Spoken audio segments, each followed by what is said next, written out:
Jung's most disturbing discovery wasn't about anger management, it was about people who never get angry, and why this immunity makes them psychologically untouchable. In his clinical practice, Jung documented patients with what he called emotional impermeability, individuals who remained completely calm when insulted, unbothered by criticism, and unaffected by others' attempts to provoke them. They never took things personally, never reacted defensively, and seemed immune to the emotional triggers that controlled everyone else. Jung called this discovery disturbing because these people didn't suppress their emotions or practice detachment. They had undergone a specific psychological transformation that made other people's behavior irrelevant to their inner state, giving them an almost supernatural level of emotional freedom. Today, I'll show you Jung's most disturbing discovery about people who never get angry, and the psychological process he believed could make anyone completely unbothered by others' actions. The case that revealed Jung's most disturbing discovery began with a patient he described in his private notes, a successful businessman who came to him in 1919, not because he was suffering, but because his complete lack of emotional reactivity was making others uncomfortable. This businessman, let's call him Heinrich, had built a steel empire in post-war Germany, but his employees were terrified of him, not because he was cruel or violent, but because nothing could anger him. Insults bounced off him. Criticism made him curious, not defensive. Betrayal interested him rather than hurt him. His wife brought him to Jung because she was convinced something was wrong. "Doctor," she said, "my husband doesn't get upset about anything. Yesterday, I told him I'd been having an affair for 6 months. He asked me 3 questions. Was I happy? Did I need anything from him? And whether I wanted to continue our marriage or end it." But here's what Jung discovered that changed everything. Heinrich wasn't emotionally numb. He wasn't suppressing anything. He had simply learned to see his triggers as mirrors, reflecting parts of himself he hadn't fully understood. Jung called this the shadow mirror effect. Every person who angers you is showing you something about your own unconscious mind. The rude co-worker who dismisses your ideas, they're reflecting your fear of being inadequate. The friend who's always late, they're mirroring your need for control. The family member who criticizes your choices, they're showing you your own self-doubt. Heinrich had mastered this principle after a devastating business betrayal 3 years earlier. His closest partner had stolen his biggest client and nearly destroyed his company. But instead of seeking revenge, Heinrich asked himself one question: what part of me is this person reflecting? The answer shocked him. His partner's greed reflected Heinrich's own suppressed fear of poverty. His partner's dishonesty mirrored Heinrich's tendency to hide his true feelings. His partner's betrayal showed Heinrich his own capacity for selfishness. By facing these shadow aspects instead of projecting them onto others, Heinrich had achieved what Jung called psychological immunity. He could see other people's behavior as information about them, not attacks on him. Jung documented this process in what he called the shadow integration protocol. When someone triggers you, instead of reacting, you ask 3 questions. What trait in this person am I judging most harshly? Where do I exhibit this same trait, even in small ways? What is this trigger trying to teach me about myself? Let me show you how this works. Sarah, a marketing manager, felt constantly triggered by her colleague Tom's interruptions during meetings. Using Jung's method, she asked herself, what am I judging in Tom? His need for attention. Where do I do this? She realized she often dominated conversations when feeling insecure. What was this teaching her? That her anger at Tom was really frustration, with her own attention-seeking behavior. Once Sarah owned this shadow aspect, Tom's interruptions stopped bothering her. She could see them as his insecurity, not an attack on her worth. That's the power of the shadow mirror. It transforms triggers into teachers. But Jung's research revealed something even more disturbing. The people who achieved emotional impermeability had discovered a psychological space that most humans never access, the gap between stimulus and response. Heinrich described this gap to Jung. "Doctor, when someone insults me, I experience something strange. Time seems to slow down. I can see their words coming toward me, but instead of hitting me, they hover in the air. In that moment, I have a choice. Do I catch these words and make them mine, or do I let them pass through me?" Jung realized Heinrich had stumbled upon what he called the reaction gap, a psychological space where conscious choice replaces unconscious reaction. Most people experience trigger and response as one continuous event, but those with emotional impermeability had learned to insert conscious awareness between the trigger and their response. This discovery contradicted everything psychology understood about human nature. We assumed anger was automatic, that triggers inevitably led to reactions.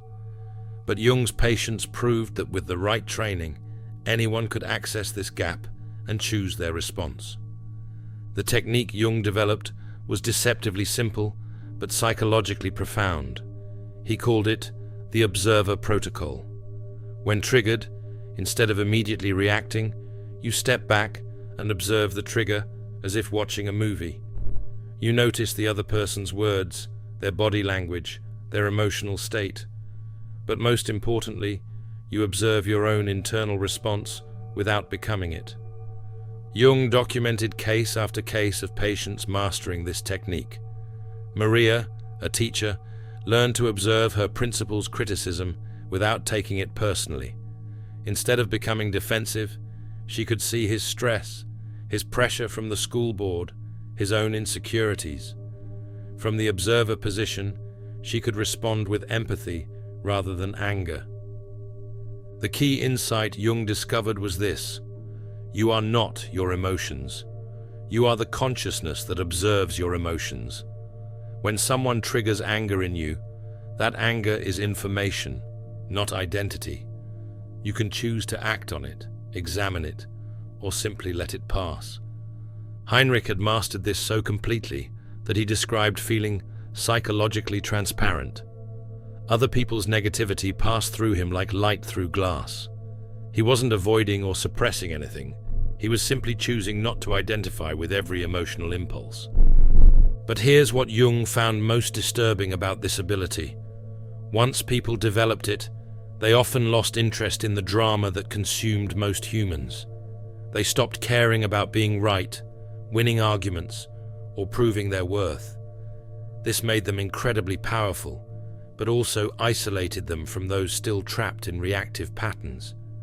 The observer protocol requires practice, but Jung found that most people could access the reaction gap within weeks of consistent application.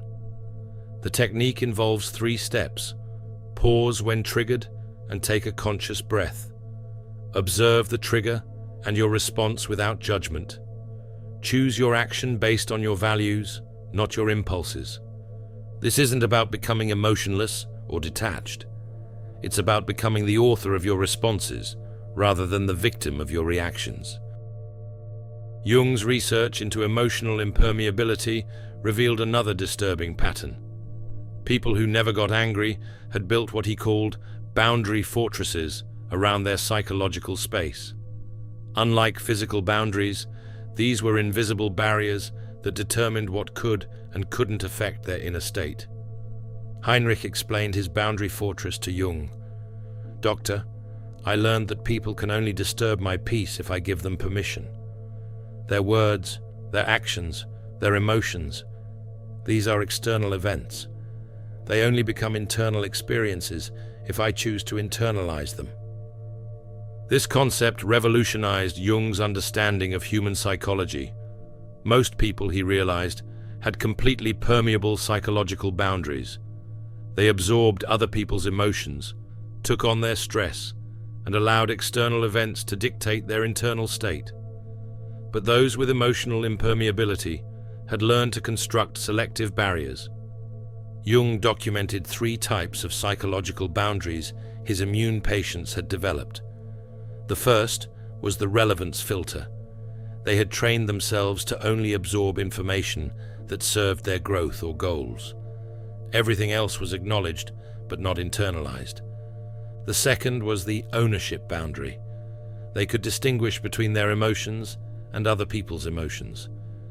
When someone was angry at them, they could see it as that person's anger, not their anger about that person's anger. The third was the identity fortress. They had such a solid sense of self that external criticism couldn't shake their core identity. They could hear feedback without hearing judgment of their worth. But Jung discovered something disturbing about these boundaries. People who developed them often became magnets for those who lacked them. Toxic individuals, energy vampires, and emotionally unstable people were drawn to those with strong boundaries because they provided the stability these chaotic personalities craved. Heinrich experienced this constantly. "Doctor," he told Jung, "ever since I stopped reacting to provocation, people seem to work harder to provoke me. It's as if my calm disturbs them more than anger ever could." Jung realized this was because emotionally reactive people use others' reactions to regulate their own emotional state. When Heinrich refused to provide that regulation, it forced others to confront their own psychological instability. The boundary fortress technique Jung developed involved 3 strategic elements. First, the emotional firewall. Before entering any social situation, you consciously decide which emotions you're willing to experience and which you'll observe but not absorb. Second, the response selection. You pre-decide how you'll handle common triggers. Instead of reacting in the moment, you're executing a pre-planned response based on your values. Third, the identity anchor. You maintain such a clear sense of who you are that external opinions become interesting data rather than threats to your self-concept. Let me show you this in action. David, a software engineer, was constantly stressed by his demanding boss. Using Jung's boundary fortress method, David implemented an emotional firewall before work each day. He decided he would observe his boss's stress, but not absorb it. He pre-selected calm, professional responses to criticism, and he anchored his identity in his competence and growth, not his boss's approval. Within weeks, David reported feeling untouchable at work. His boss's moods no longer affected his performance or peace of mind.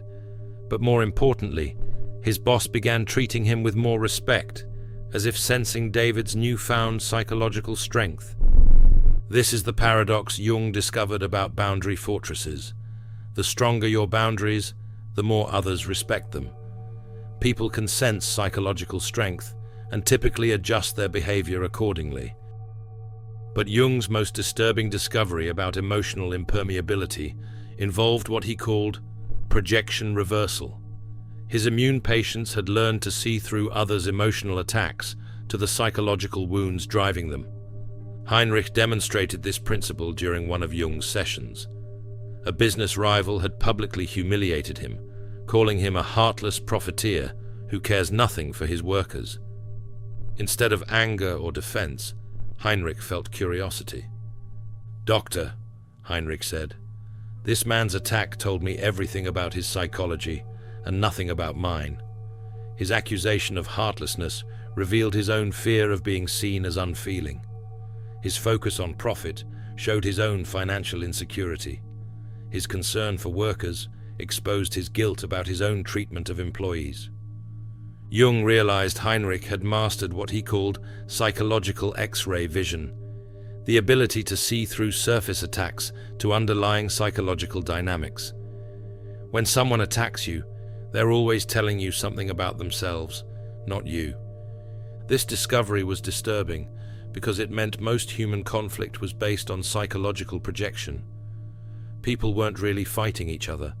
They were fighting projections of their own unresolved issues onto each other. Jung documented the pattern repeatedly. Criticism about your appearance comes from people insecure about their looks. Attacks on your success come from those frustrated with their achievements. Judgments about your choices come from those doubting their own decisions. But here's what Jung found most troubling. Once you could see these projections clearly, it became almost impossible to take personal attacks personally. You started feeling compassion for the psychological pain driving others' aggression. Heinrich described this shift. "Doctor, when someone attacks me now, I see a wounded child lashing out in pain. How can I be angry at a child for crying? Instead, I feel curious about what hurt them and whether I can help." This is the ultimate psychological immunity, Jung discovered. When you can see others' attacks as expressions of their pain rather than assessments of your worth, you become completely unbothered by their behavior. The projection reversal technique involves 3 diagnostic questions when someone attacks you. What quality are they attacking in me? Where might they struggle with this same quality? What pain or fear might be driving this attack? Let me demonstrate this with a real example. Lisa, a graphic designer, was devastated when a client called her work completely unprofessional and amateur. Using projection reversal, she asked, "What are they attacking? My professionalism. Where might they struggle with this?" She remembered the client mentioning feeling like an imposter in their industry. What pain drives this? Fear of their own unprofessionalism being exposed. This insight transformed Lisa's response. Instead of taking the criticism personally, she could see it as the client's projection of their own professional insecurities. She addressed their concerns professionally while maintaining her inner peace. But Jung warned about a dangerous side effect of mastering projection reversal. Once you could see through everyone's psychological defenses, maintaining genuine relationships became challenging. You might feel like you were surrounded by wounded children rather than equal adults. Heinrich experienced this isolation. "Doctor, sometimes I feel like I'm the only adult in a world of hurt children. I can see everyone's pain so clearly that I struggle to take any of their behavior seriously." Jung realized this was the price of psychological immunity, clarity about human nature that could lead to detachment from human drama. The key was learning to see others' pain without losing compassion for their experience. Jung's final discovery about emotional impermeability was perhaps the most disturbing of all. His patients hadn't just learned to avoid being triggered, they had developed what he called emotional alchemy, the ability to transform every trigger into psychological gold. Heinrich explained this process. "Doctor, I no longer see difficult people as problems to avoid. I see them as teachers bringing me exactly the lessons I need for my growth. The more someone can trigger me, the more valuable they are to my development." This represented a complete reversal of normal human psychology.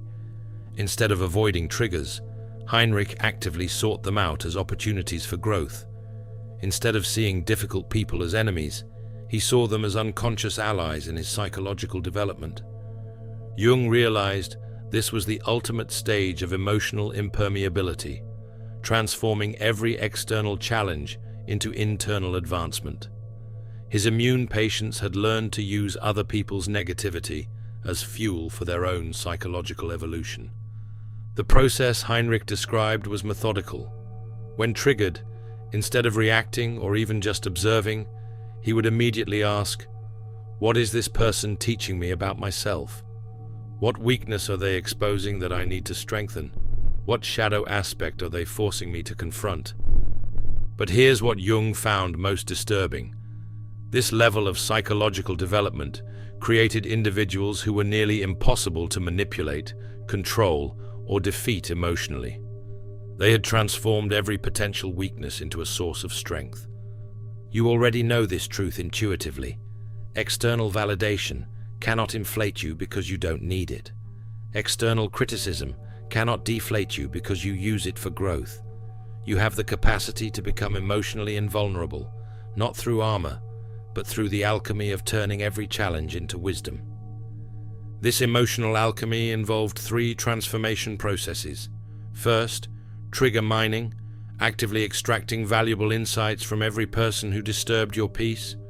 Second, shadow integration, using others' behavior to identify and heal your own psychological wounds.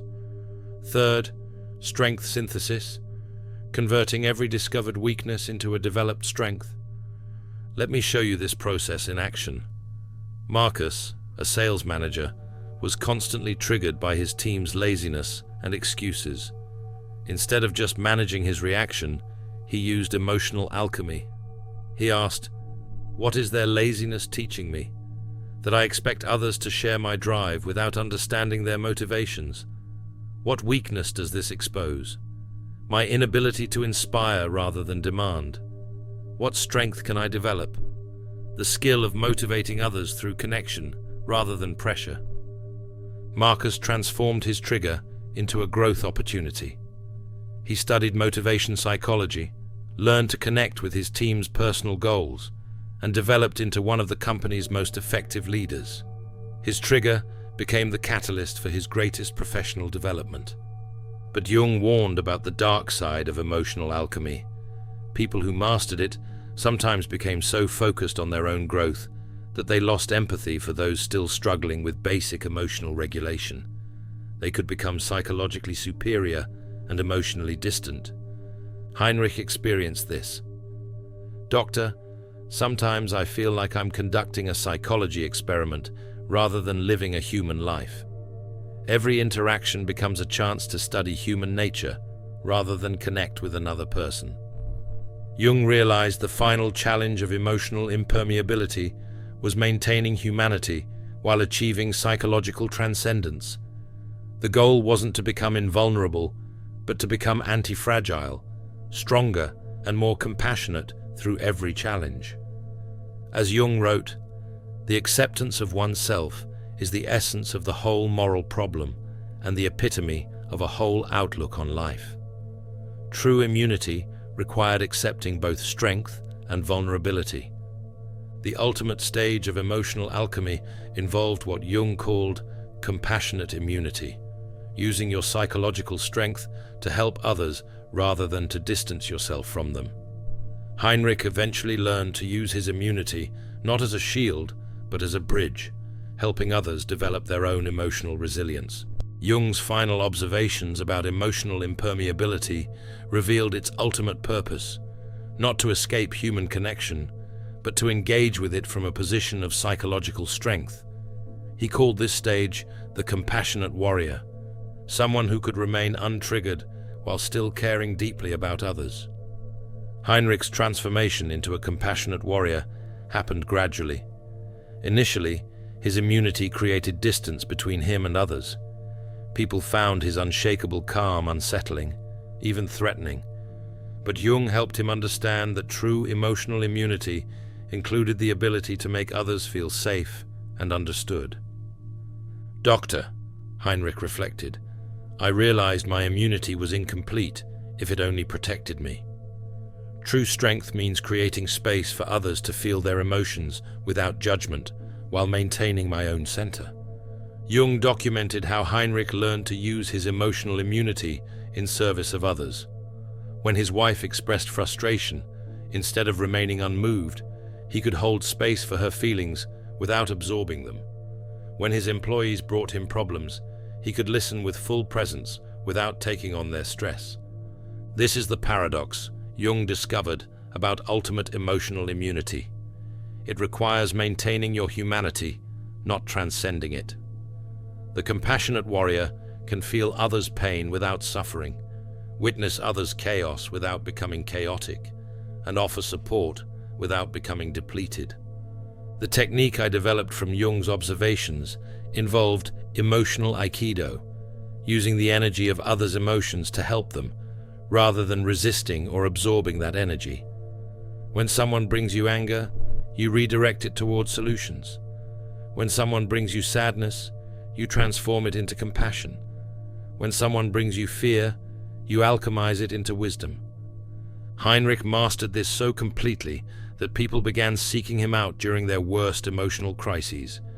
His presence alone seemed to calm others' inner storms, but he achieved this not through emotional detachment, but through emotional mastery, feeling everything but being controlled by nothing.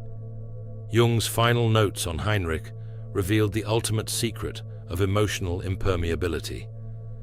He has learned to love others' humanity while remaining untouchable by their chaos. This is perhaps the highest achievement of human psychology, complete vulnerability combined with complete invulnerability. The businessman who couldn't be bothered became Jung's greatest case study in human psychological potential.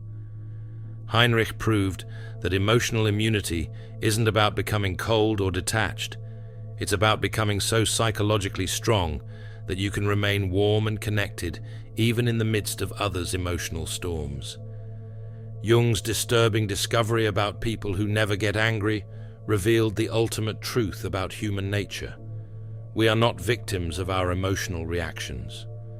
With the right understanding and practice, anyone can develop the psychological immunity that makes others' behavior irrelevant to your inner peace. The path Heinrich traveled, from shadow integration through boundary fortresses to emotional alchemy, and finally to compassionate warrior, represents the complete journey of psychological development that Jung believed every human could achieve. Today you've learned the psychological techniques that Jung documented in his most private case studies.